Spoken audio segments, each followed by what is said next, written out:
Asia Wilson and Coach Becky Hammond got on a mic after losing by 35 points and said the Indiana Fever won against the Las Vegas Aces because they had a special whistle. Not because of Caitlin Clark's record-breaking game. Not because the Fever had 6 players in double figures. Not because the Aces shot poorly, but because of a whistle. We're going through every excuse the Las Vegas Aces gave one by one and lining it up against what actually happened on the court. It's not close in a single category. And we'll break down why they're just throwing tantrums after Caitlin Clark, Sophie Cunningham, Aaliyah Boston, Kelsey Mitchell, and the rest of the Indiana Fever obliterated them. What do you think of the A's excuses? Show some love to the Fever in the comments below. Becky touched on the reviews in this game and maybe how they impacted the pace. I'm wondering, as a player on the court, how does that impact the flow of the game? And is it a little frustrating, or do you even pay attention to it? Yeah, I honestly don't pay attention to it. And of course, reviews and everything is going to get in the way. But at the same time, we shouldn't even be putting ourselves in situations to have to be reviewed. Even though some calls may be a little skeptical. Caitlin Clark missed a stretch of the West Coast road trip with a back injury. And anyone who watched her sit knew how badly she wanted back on the floor. Heading into July 12th against Vegas, she wasn't talking about revenge or milestones. She just wanted to play basketball again. That's it. But the team still had her on a minutes restriction, capping her around 24 minutes. Which means for over half the game, Indiana's best player was standing on the sideline in a warm-up jacket. So, how does a team lead Loretto Wire with its franchise player playing less than half the game? I feel good. Had a hard workout day after the Phoenix game. Felt great there. And then obviously we had practice yesterday. So I feel ready to go, and I'm excited to play 25 minutes and excited for my sports to be a little bit longer. So this should be fun. The answer starts at the opening tip. Indiana came out and never trailed. Not for a second. Not once during all 40 minutes. This wasn't a team that fell behind early and clawed back like every other comeback story you've seen. The Fever built a lead in the first quarter and just kept stacking on top of it quarter after quarter, while Vegas never found an answer. Boston keeps it for self-attack mode and scores. Aaliyah Boston is a huge part of that. Let's talk about matchups within Aaliyah Boston. Set the tone early, and she set it physically. She battled Asia Wilson possession after possession, and by the end of the night, she'd put up a double-double while making Wilson work for every single point. That's not a small thing against a former MVP. Boston made sure Vegas's best player felt her all night long on both ends of the floor. Then at the next play, Caitlin Clark hits a long-range 3 right in Wilson's face. Clark the last game managing that back to go. Loretto Wire victory last night never trailed. Right now they do. Here's Caitlin, and just continuing to step back, and you see how far out Wilson is on her still with a hand up. Clark managing that back to go. Kelsey Mitchell built her scoring the quiet way. She was getting good looks, knocking them down, staying patient through the first half. Then in the second half, it turned into an explosion. And by the end of the night, she put up a team high that nobody on Vegas could match. Mitchell, just look at the Jets. Hasn't even put them on full throttle yet. She's looking for something. Count it. Kelsey Mitchell has got years. She has 6 straight games with 20 or more points. Over the course of that, over 27 points per game. It's because she could score at all 3 levels. Now let's talk about the rebounding, because 35 to 28 doesn't sound like a blowout number, but it matters more than people think. Every extra rebound is a possession Vegas doesn't get. And in a game like this, those extra possessions piled up into second chance points and control the pace. Indiana wasn't just outscoring Vegas. They were outworking them on the glass all night. And the shooting split tells the Real story. Indiana shot 56% from 2-point range, while Vegas shot only 39%. From 3, it's even more lopsided. Indiana hit 48% of their threes, while Vegas managed just 24%. That's not a hot streak. That's one team getting good shots all night, and the other team settling for bad ones. When your shot selection is that far apart, the score is going to reflect it no matter what else happens.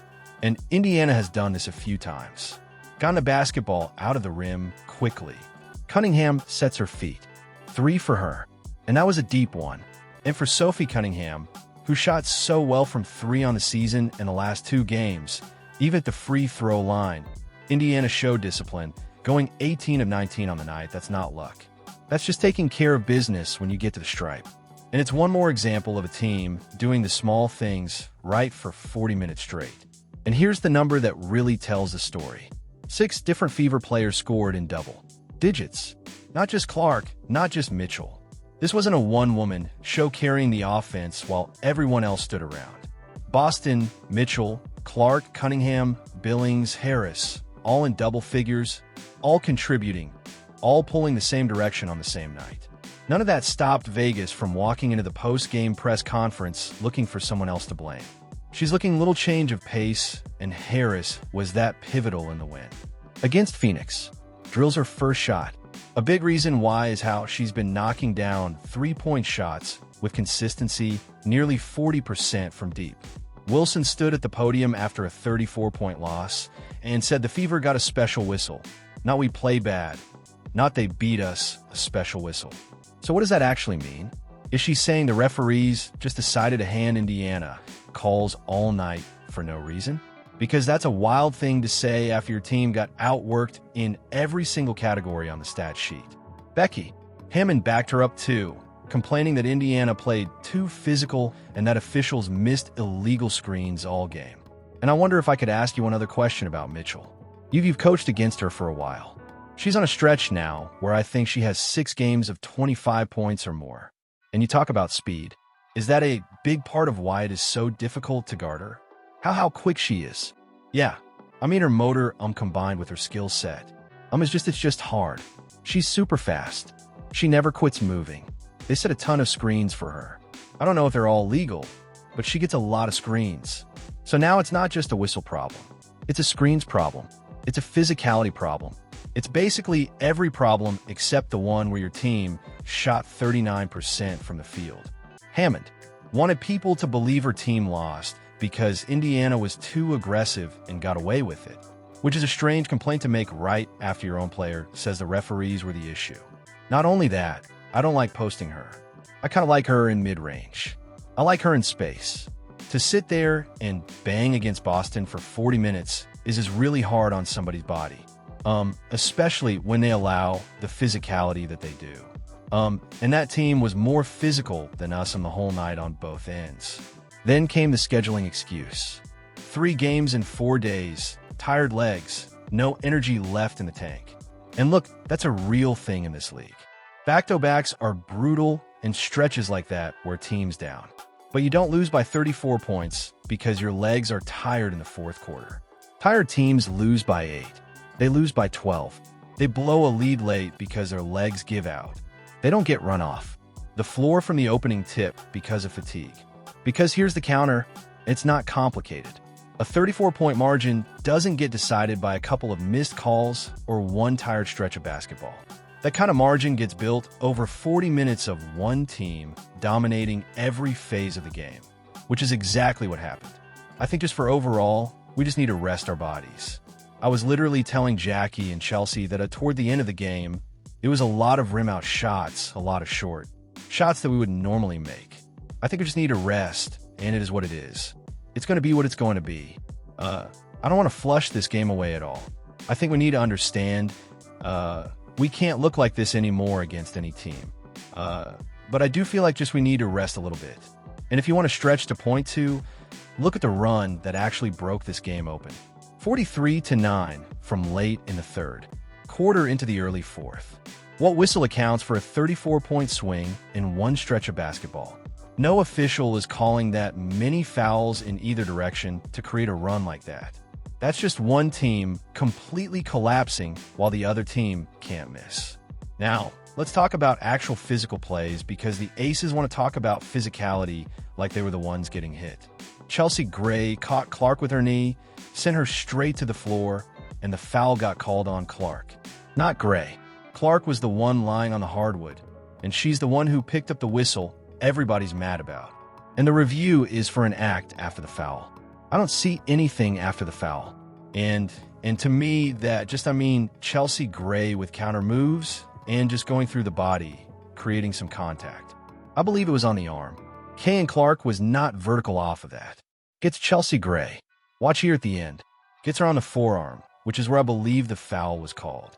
Then there's Dana Evans closing out on Kelsey Mitchell and stepping directly on her foot. The kind of closeout that can roll an ankle or worse. That's not incidental contact. That's a play that should draw a flag 9 times out of 10. And it barely got a mention afterward. So, put those 2 plays next to the imaginary special whistle Vegas keeps talking about. Clark gets hit and gets. Call for the foul. Mitchell gets stepped on and nothing happens. That's not a team getting help from the referees. That's a team absorbing contact all night and still winning by 34. And Hammond complaining about fatigue in the same breath as blaming officiating doesn't really hold up, because if your legs are gone, that's on the schedule, not the referees.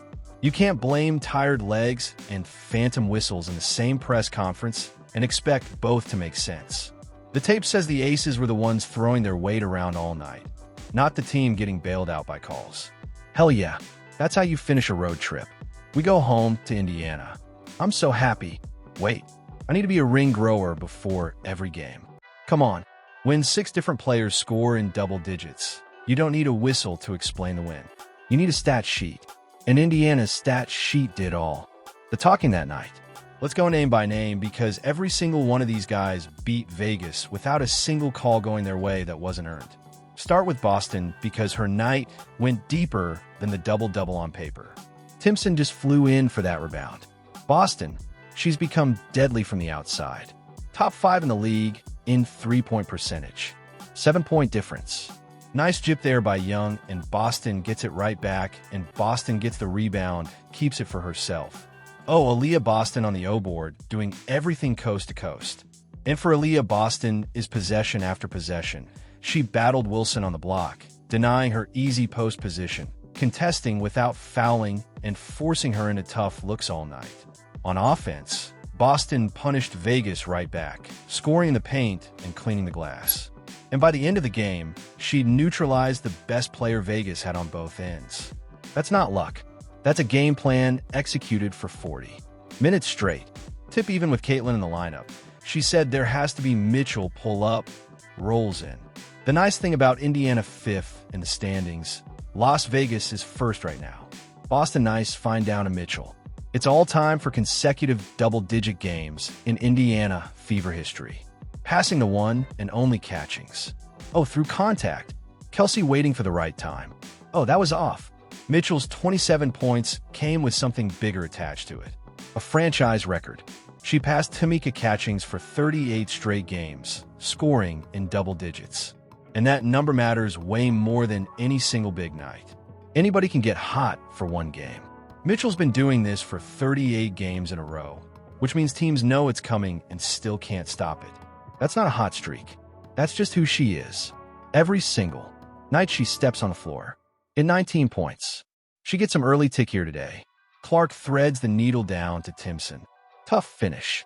So, exactly what Chelsea told Ashley about getting downhill, and that was off of a screening act. And there's so much attention on Caitlin Clark, as you can see, but Timpson gets off that screen so quickly. Turn her a little late to recover. The help isn't. Now, back to Clark, because her stat line doesn't look loud until you remember she played 24 minutes total.